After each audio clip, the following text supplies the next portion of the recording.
Isn't it disgusting the way that these Marines just, these National Guard just sleep on the streets, sleep in the fucking floor? I mean, dude, it's more so that they're killing brown people and doing much worse overseas. The Yeah. thing that's the insult to me is that a lot of this is just bravado and show and Oh yeah. theater to try to, up the game against people like you and me and call us domestic terrorists or people that are pro-life or evangelicals or anything. Like, I mean, this is it. This is the carte blanche. Fuck you. Oh yeah. 25,000 troops. Was that fucking Of necessary? course not. None of it Fucking was. any. It's the most ridiculous thing ever. I know. They could have done 5,000 and that would have been too much. I agree. I agree. Honestly, if they had just brought out the DC police force and you had about 2,500 of them and 500 surrounding the Capitol the right way, with especially with as much force as they showed with the barriers and whatever, that would have been way, way more than enough. But they had to have their little like Mao like inauguration with like all these nameless soldiers and faceless soldiers on the side for the excuse of no one wanting to come see Biden or not Yeah. allowing a counter protest movement. Period. That's what it was. They, Yeah. they knew there would have been more counter protesters than protesters, and they didn't want that to happen. They didn't want to show that shit. Yeah, man. Like, Yeah, I man. mean, everybody talks about this fucking, oh, it was an insurrection. I'm like, listen, if a bunch of Trump supporters really wanted to storm the Capitol to change the government, you think it would have been that easy to stop them? I mean, again, I They would missed have all those showed up big. to the T armed. I've missed all those big political insurrections in all these other countries that didn't involve like Molotov cocktails and literally dragging people out. I missed the one where people were taking selfies and in the ropes and barely breaking anything. Like a few, like you got like maybe a dozen people that really broke shit. You know what I'm saying? Out Yeah. of all those people, they keep showing the one guy with the Confederate flag. I've gone through the rest of my videos. I think there's one other, like it's not even a full Confederate flag. Not that there's any excuse for it, but there's some like mesh flag that had the Confederacy on it. That's all I saw in a sea of, I don't know, hundreds of thousands of We people. saw one at the Ellipse and we saw one at the Capitol. That's all Yeah. we saw. We didn't see Yeah. any weapons. And yeah, we'll talk a little bit about that too as well. Yeah, sure. Dude, I watched your it's so funny because on the list of movies to watch, I have Network, right? And I've been telling these guys about Network. I'm like, Network, Fiorella, I said, you're going to love this because this guy kind of goes in the Hollywood world and the backing and how it attaches to the government and stuff. And they don't believe me. They're like, it's 1970s. And then you played that clip. And am I getting close? Am I getting through to you, Mr. So-and-so? After he screams, You're on TV, dummy. Like, I mean, the whole thing. why are you picking me? Because you're on TV, dummy. Yeah.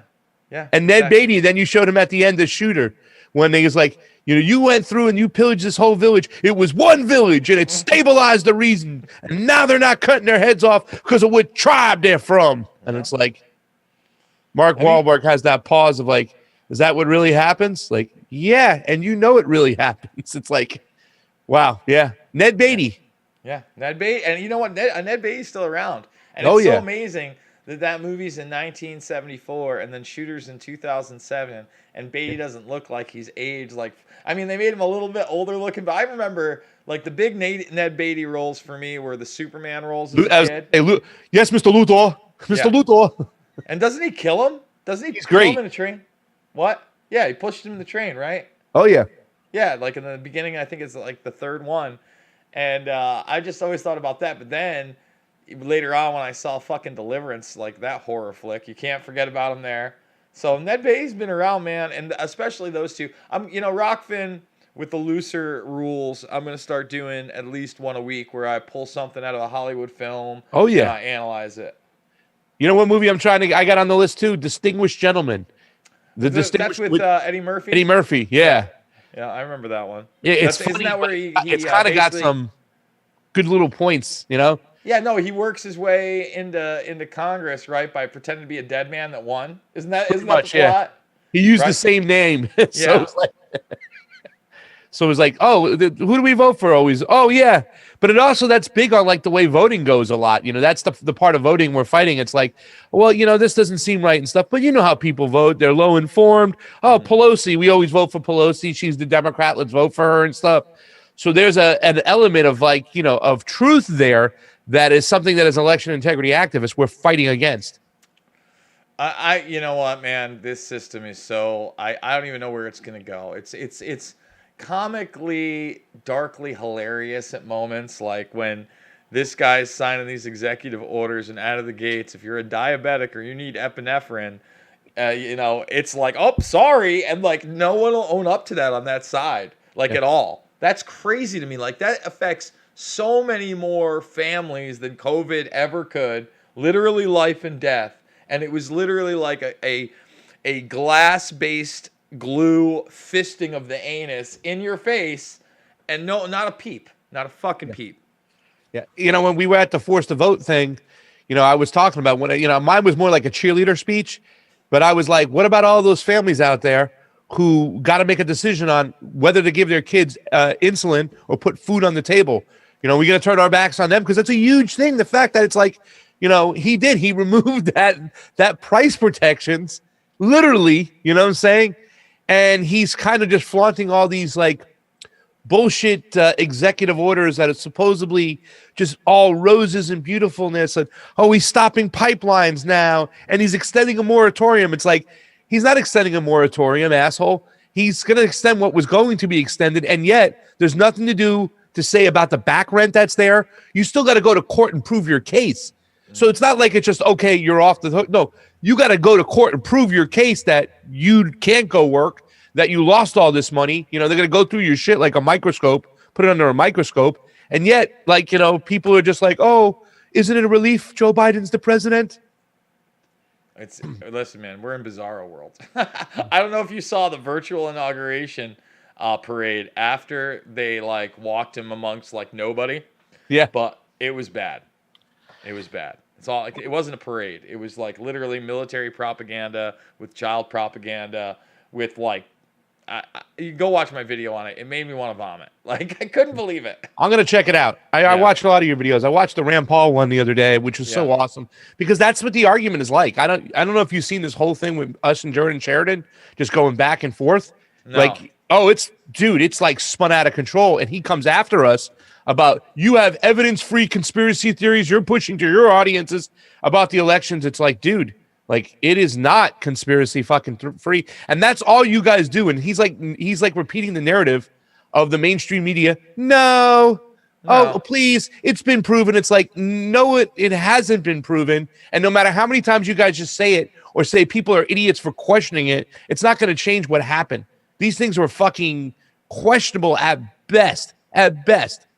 And listen, again, once people thoroughly look at the evidence, I think it's going to be a no-brainer. Listen, I still plan on doing this project. I'm trying to figure out exactly how I'm going to get it done. You know what I'm saying? And present the best evidence and keep like all the cult figures out of it, because that's the problem, man. There's still a cult out there that's trying to promote that, like, Trump's still in power, and like all these other debunking. We're going to talk about that. Okay. Well, the whole thing is that in the beginning, we're going to talk a little bit about, like, how people accused you of starting QAnon, and I want you to debunk that. Which is totally, like, the craziest thing. And, like, I'm an inspiration for that whole thing. And, like, it's like, you think about that, man.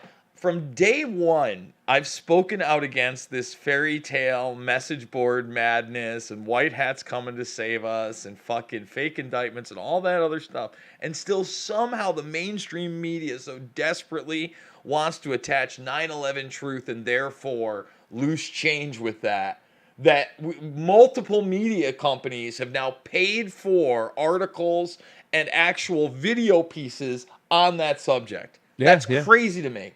Well, we're going to talk about that. That's the first part. Then we'll talk a little bit about the Boogaloo Boys and if you had any experiences with them and whatnot. Mm-hmm. And then maybe finish off loosely talking about elections and what we experienced with Rand Paul. They'll still hack us down and take everything down. We literally. Again, I'm always very careful about it, man. I don't say I have any evidence of this or that, but like when George Stephanopoulos sits there and can't even keep the mainstream talking point, he fucks it up twice with instead of evidence of widespread fraud. He's like, widespread evidence of fraud, like widespread evidence. George, you little fumbly. Same narrative. And then, Rand talks about standing and how that was a way to work around even looking at the evidence. And then he does actually talk about evidence of people voting twice, of people not having addresses, no checks, all those things. And they're like, no. I really wish though he would leave the illegal immigration thing out of it. Like it's not enough to affect it. I understand where they're coming from. Even the people at the EIPCA who I work with, they're like, they know because they're Californians and they're like, they know these immigrants don't come out and vote in mass, that they hide in the shadows and stuff like that. But you know, at the end of the day, in this one though, I would argue that there may have been more of a push to door those people and just get them either to sign on or just vote in their place. You know what I'm saying? Like knowing they weren't going to vote. So I see where he's coming from that, but I also see your angle where you're just going to divide people. And again, it makes it that issue that, Rand Paul's this or that. Hey man, the other thing is with this domestic terror bill, the saying libertarians, a lot of people like to call me a fucking libertarian. I'm not like Graham Elwood thinks I'm a libertarian. I'm no libertarian.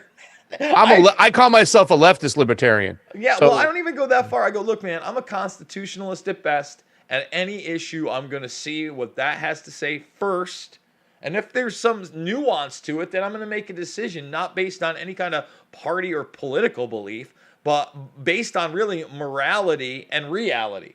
Like, so why are you putting me in this box? Because I like the Constitution, the Bill of Rights? That's nutty to me. Like, again, but that's you're the next terrorist. If you're a pro-lifer, you're not even allowed to have the viewpoint that maybe life starts at conception. I'm not here to weigh in on it, but I think that people that believe that should be allowed to and not be a domestic terrorist. Yeah, that one is I would say this much, like there's a lot more weight for people who believe that than there are a lot of other things, especially since I've become a vegan now. You know what I'm saying? Like I remember my friend Danny Garcia saying like, listen, and like he's a leftist can be, he was a Bernie Sanders supporter, but he's against like abortion. Like, and I was like, oh, like, and it was so weird because he's so left on every single item except that one. And I mean, isn't that okay? I mean, I think that's okay. Listen, we should all be able to think the way we want to think and look at evidence presented by others. And again, people surprise you, just like you just said. You know what I mean? You know, you've known this guy probably for a while. You see all these different viewpoints, and then he says something like that, and you're like, well, that doesn't fit. Well, it's like we're not all like cookie cutter, cutouts of what people think we must be because we are vocal about a certain issue. All right, we're about 4 minutes out, kiddo. Okay. Got a nice little intro going. Watch The Wolf. What's that? The Wolf is the shit. The Wolf? Are you watching our intro right now? No. I'm actually, so I'm recording on my end. I got all these feeds. You saw me and my pretty face over here, and let's see, over here. But then, because the software is so good, I could either do the dark Burmese and there's pasta, or it's Burmese head and pasta. So we're recording Burmese head and pasta, and we'll probably now break this up into 2 videos, one exclusively at Rockfin, which is the behind the scenes, get ready, watch Pasta pretty himself up one. And then I'll take this feed and then I'll premiere it over on YouTube after you guys do your thing and try to push people over there as well. See that? I'm trying to up the game. I'm trying to get an office, man. Like a big, like, I like the new studio. What's that? I like the new studio. This is just my living room. This isn't even really but I like it. Well, it's thank clean. you, bro. You got a new camera? Well, I'll tell you what. So I picked up the one, this one over here is M200, right? And the key is to just make sure they have clean HDMI out so they can work with like OBS and whatever. And this one's definitely got the better lighting if you want brighter and all that other stuff. Great, So I picked this up, $400, no taxes, no tax, and no shipping. So it was all that. And then I picked up a lens adapter for it because it's a small. Send us a link. What's that? To the what? The M200, right? Yeah, it's the M200, Canon M200. Send us a link to that so we can. Johnny wants to look at it right now. Okay. And you do me a favor. Can you take that fucking Yankees hat off when you come on? Oh, do I have to? I'm kidding. I'm kidding. Well, I'll tell you what, man. Look, here's the difference. So check out the color grade on this. So now you can really see I'm an old man and grays are. You got the gray going in there. Now watch though, and it's not like I'm doing anything special, but just because of the way the processing works, because this is a A600, right? And I did the same thing. I got a lens adapter, so I'm using all my old Canon E-mount lenses.